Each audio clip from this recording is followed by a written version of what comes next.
beloved Boss Mike Cervera.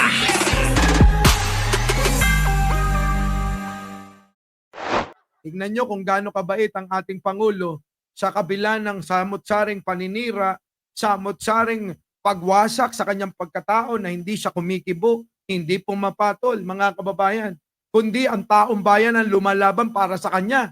Kita nyo, ang kanyang talumpati. Ito na.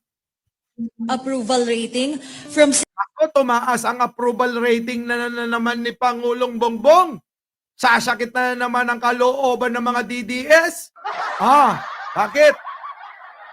Pasok! pang tumaas ang inyong approval rating from 60% to 62% at maraming Pilipino rin ang lumalabas na naniniwalang nasa tamang direksyon ng bansa. Ano pong reaksyon nyo dito, sir? Nakto, kita nyo mga kababayan.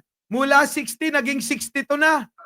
At patuloy na dumadami at naniniwala kay Pangulong Bongbong Marcos.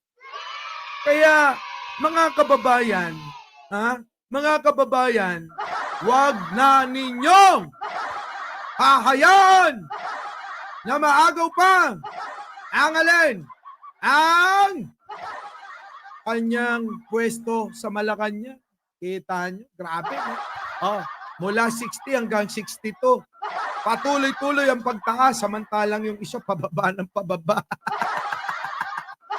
Spaghetti pababa, pababa ng pababa. Spaghetti pababa, pababa ng pababa.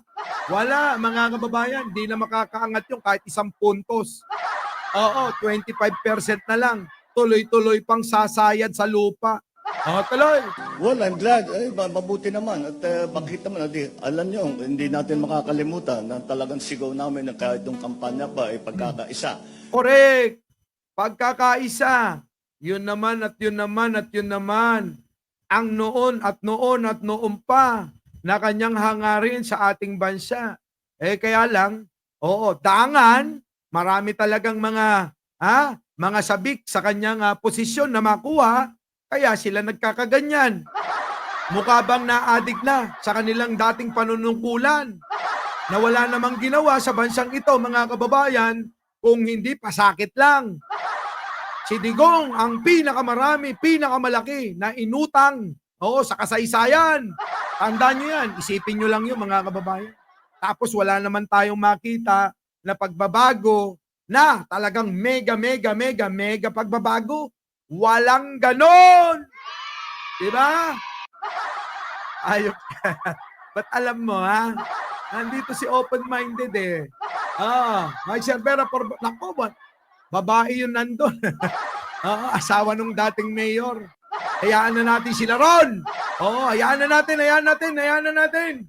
Wag na natin pumasok sa politika. Gusto ko maging vice presidente ni Pangulo. Ito na.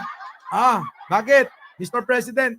Ay siguro, itong ganitong klaseng mga resulta na nangyayari ay dahil nagkakaisa tayo, nagkakaunawan tayo. Kaya for example, sinasabi na tama ang direksyon na tinutunguan ng ekonomiya, na tinutunguan ng Pilipinas, ay ibig sabihin, sabay-sabay tayong tutulong. And that's correct! Ayan, napakinggan ninyo.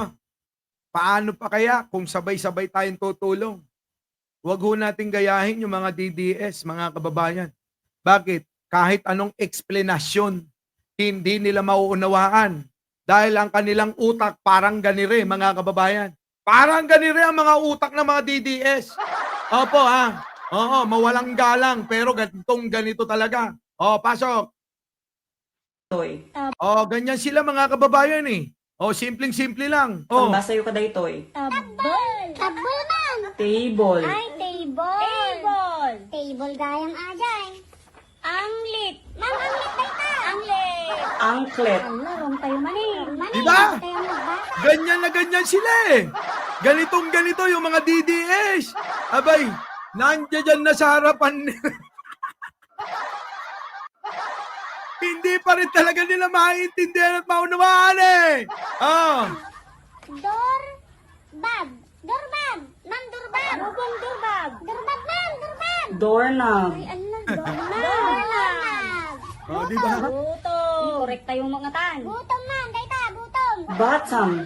Batam. Batam, daya majay. Ano gutom? O, kita nyo? Ganyan na ganyan ho yung mga DDS. Walang pinagkaiba. Kahit na ipakita mo na, iparang mo na. Kulang na lang, isubo mo na sa mga bunganga. Diba? Oh, sorry. Sorry sa mga hindi nakakaunawa. Oh, sige, pakitranslate nyo na lang ha. Oh. Kurad! Mang kurad! Kurad! Cured. Cured ka mo maning. Cured! Mang kurad! Mang kurad dayta. Mang kurad ka din, wala kurad. Quart. Ngayon, quart. De puta, nagrigat at basa. Iso! O ayan, mga kababayan, di ba? Putik na lang. Parang mga DDS. Di puta! Di, napakahirap talaga umunawa. Oh, yan ho, mga kababayan, ang pinaka pang-kinder na paliwanag para maunawaan nila kung ano yung gusto nating ipahatid sa kanila. Di ba? Oh, yan yun. Putik na yan, oh. Oh, sa mga kababayan,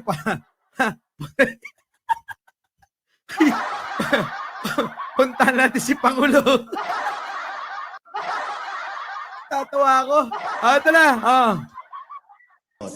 But of course, still at the very heart of it, I have to thank all those who have continued to support not only myself, but all of the different things that we have been trying to do to make life better for all Filipinos. Yun, mga kababayan.